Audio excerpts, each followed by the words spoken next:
vertical strong T's. They're all around the conference. I mean, it's a little bit of an indictment that we've only got a third of the room full and everybody's sitting in the S&OP session next door because they want to hear about S&OP, and that's great. But there's some very important pieces that we have to fix from an integrated process point of view. So thank you very much for that, Anne. So the question I want to ask the group, in terms of women leaders in supply chain, and really this is not about women versus men, this is about diversity. In terms of, let's say, rectifying the diversity challenge, are there any comments that any one of you would make around some of the barriers that are in place to help us manage diversity from a leadership level? Because this is not something that's going to happen bottom up, it's going to happen top down. And Pat, let's kick off with you. Well, I think that some of the problem that's going to be resolved is more women now are a larger percentage. I think it's shifted to 51% of the workforce. So, you know, as demographics change, that automatically begins to change acceptance. However, there are only about 3% of those that are at the very top of organizations. So we have this whole glass ceiling that we've been writing about for 30 years. And it doesn't seem to be, you know, making a lot of breakthroughs. So I think that those of us who are in leadership positions need to start encouraging women to go into some of these harder areas, for one thing, but also to really begin to expand the pool of candidates. I like what both Anne and Maria said about the types of skills that are now being needed in the organization, and in particular in supply chain. These are relationship skills. These are intellectual skills. These are collaboration capabilities. So to begin to sort of really be sure that these types of skills are at the front end of what we're looking for in candidates to move into our parts of the organization. So I think we have to look at all the options at our disposal. Unfortunately, you know, it's very easy to talk about diversity, but one of the things we know about diversity in any group is it leads to a lot more conflict. The more diverse a group, the more conflict, and therefore the more innovation, because conflict and disagreement and different perspectives lead to innovation. And maybe we need to begin to bring in an appreciation of conflict as a good thing. Being a change management sort of person, I always suggest to people, resistance isn't bad. You know, we have to change our mental models, our mindsets about some of these things, because resistance, conflict, those are all really good things because they say to us, let's awaken ourselves to new ways of thinking. So we need to, I think, begin to help develop some of these capabilities to manage the diversity in organizations. I also think we need to be aware that what we're dealing with here is a power issue. And power is shifting in our organization. And power is not that easy to manage. Power isn't a rational thing. It has a lot of irrational sort of tentacles to it. And you know, part of what we're talking about is spreading power from the enclave here throughout the whole organization, make the whole organization smart. And I think we just need to be aware that we're dealing with this and just kind of fight our way through it.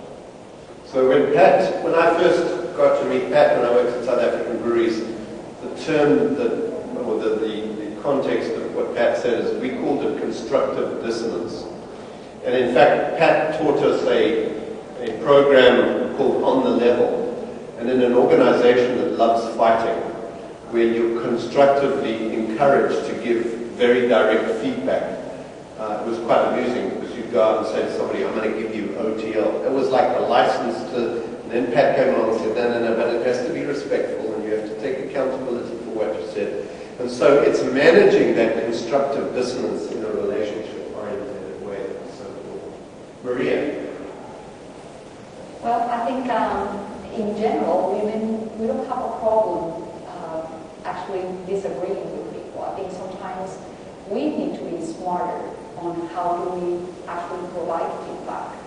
You know, it seems like we're less aware of the unintended consequences of our feedback sometimes, and I think we also need some level of awareness.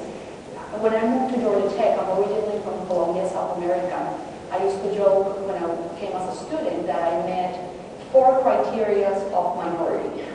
I was a female at Georgia Tech, where 14,000 of the 15,000 students are males.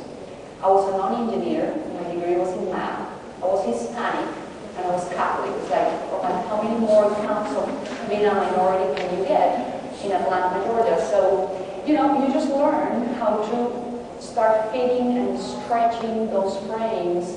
But certainly, I mean, back then, very few people will coach us into how effectively deal with very structured organizations, you know, without seeing pushy or, you know, it's something that we need to coach, and I still do it with my female students, because I still feel like it's 1995 and I'm a student again from Columbia, South America. But I will tell you, one to me of the key barriers to add diversity into supply chain, and I could say that almost in any single business function, is job descriptions. It seems like we look for diversity, but as soon as we need a person, the first thing we do is to go to HR and get a description of the job with the competencies that person must have, the KPIs, the goals and objectives, the preferred professions, the experience we need. And I was sharing this with Roddy and Pat over one of the coffee breaks, that we actually bring very young, smart, innovative people, and it seems that we clip their wings so quickly by making them fit into a certain mold. And we've played a couple of experiments in some projects in supply chain where we actually hire people without a particular job description. And we're seeing this being experimented with a few of our students in Georgia Tech, where they're being hired just to find their own job. So see which projects you want to participate in. See which projects require your skills and capabilities. And to me, that's the way to expand the pool and let people, especially these new generations, where, you know, I see very senior people here, which is another way to say that none of us are millennials here.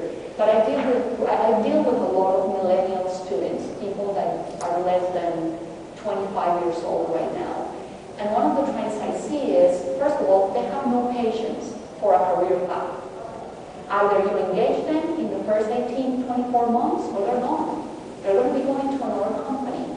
So if you want to retain talent, you got to give these people the opportunity to move, to practice how to work with HR, with marketing, be humanitarian, you know, because these new generations have a range of interests that probably we were more single focused on something. They are not. They want to do micro apps and video editing, and at the same time being the loading dock and be planners. So we got to accommodate the new organization that will capture the talent of people younger than, I would say, 25 to 30. So that will be something, my second thing is accommodate diversity for real. And the last point to me, some of the barriers is when people talk about a holistic view or systems thinking, sometimes organizations believe this is kind of an esoteric movement, like we're going to bring Zen thinking or Buddhism into the organization. And to me, a holistic view or a systems thinking person is the minimum you need in supply chain. Because I can tell you, there's nobody more dangerous than a well-intentioned person that can see beyond his or her boundaries. Because most of the mistakes we make are made by well-intentioned people that could not anticipate consequences beyond their abilities. I mean, nobody's out there to damage anything on purpose. I mean, unless you have a sociopath in the organization. But in general, people have good intentions. They just can't anticipate the unintended consequences of the decisions they make. And there is a way in the 21st century to teach systems thinking. There are pieces of technology, there are training programs. So if you think you have good talent that is kind of a narrow-minded or is very silo thinking, silo focused, make sure those good people start anticipating consequences of what if. And to me, that's what I love about sales and operations planning. It's not the fight of which customer is going to be without stock, about what is the extra shift in the plant that is going to cost us so much. Is that well-run as sales and operations planning is an opportunity as a group to start exploring the unintended, unanticipated consequences of our local decisions. So when we said, no more purchases from that supplier, somebody says, hello, do you realize the impact on that? And when somebody says, we're over budget this month, no third shift in your production plan. Somebody raised their hand and said, have you thought about it? You know? So manage that way.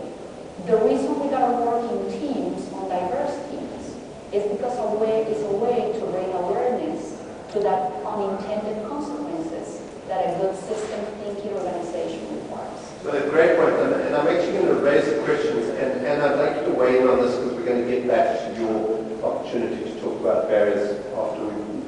But Pat spoke about learning to deal with conflict, which I think is more difficult in a diversity environment. Maria, what you're talking about is mentoring and understanding the end-to-end consequences within an organization.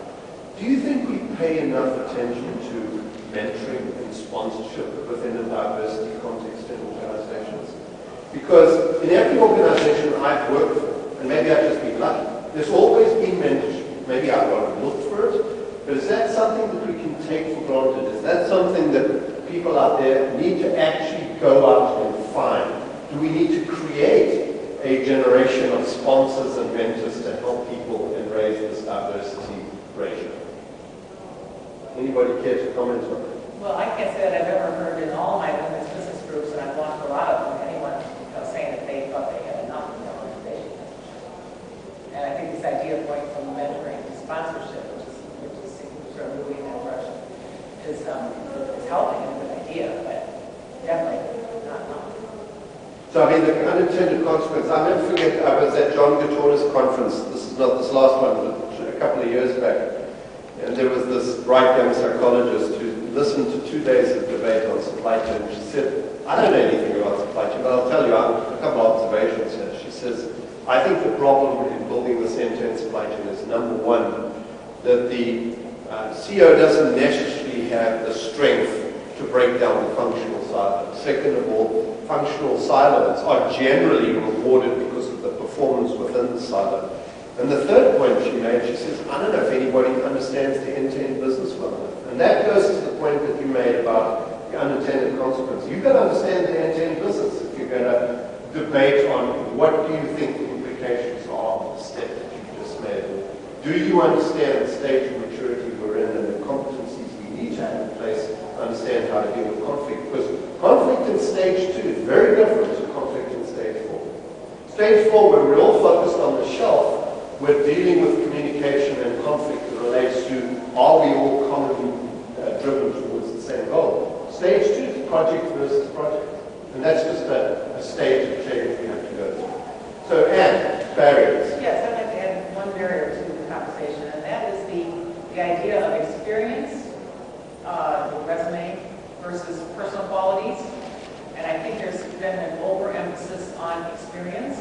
And so that sort of negates women right from the beginning because they're not getting the line management experience, especially as younger women, that will allow them to progress up with authority and control over a lot of people. So I see it as a problem, not just with supply chain at all, but across business, is how do we get women more line management experience and how do we take chances with women or other diversity who have the right personal qualities but not the right resume. And then how do we as organizations build that in and make sure that we are giving them at least assignments to manage large-scale projects or large initiatives inside the company, so they'll have better experience when it comes time to picking them for that next top job. So I mean, just a comment, because you've spoken about culture of giving feedback.